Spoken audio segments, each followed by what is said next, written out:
श्री राम और हनुमान जी की पहली भेंट की कथा।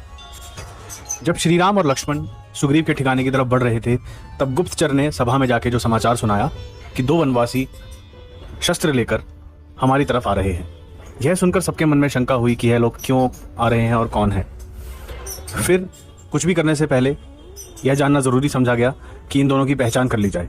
इस पर जामवंत खड़े होकर बोले, हम वानरों में और रीछों में सबसे श्रेष्ठ और यानी हनुमान है, तो हनुमान को ही भेजा जाए।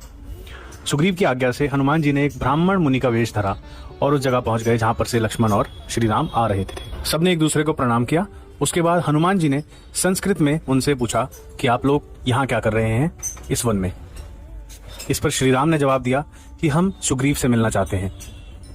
फिर लक्ष्मण ने हनुमान जी से पूछा कि हे मुनिवर, आप यहाँ क्या कर रहे हैं? यहाँ तो ना खाने पीने की व्यवस्था है, ना कुछ है, ये तो जंगल है। इस पर पांडित्य का प्रभाव जमाते हुए हनुमान जी ने 4 सवाल लक्ष्मण से ही पूछ डाले। श्री राम ने अपना परिचय दिया और कहा, हम अयोध्या के राजा दशरथ के पुत्र हैं। मैं हूँ राम और यह है मेरा छोटा भाई लक्ष्मण। एक दुष्ट राक्षस रावण मेरी पत्नी सीता को उठा ले गया है। हम उसी की खोज में हैं और सुग्रीव की सहायता चाहते हैं। यह सुनकर हनुमान जी की आंखें खुशी के आंसुओं से भर गई और वह अपने असली रूप में आके बोले, हे प्रभु, आपका दास आपको नहीं पहचान पाया, परंतु आप तो अपने दास को पहचान सकते थे।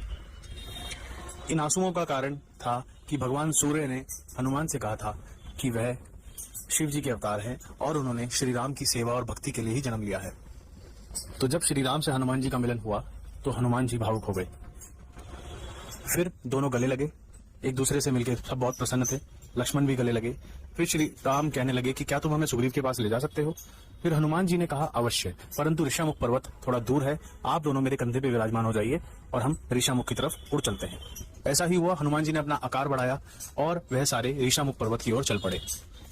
सुग्रीव और बाकी सारे वानर हनुमान जी को उन दोनों को लेकर आते हुए देख रहे थे और आश्चर्य में थे कि यह क्यों इनको लेकर आ रहा है। सुग्रीव और श्री राम की भेंट की कथा हम आपको अगली वीडियो में सुनाएंगे। तब तक के लिए जय श्री राम।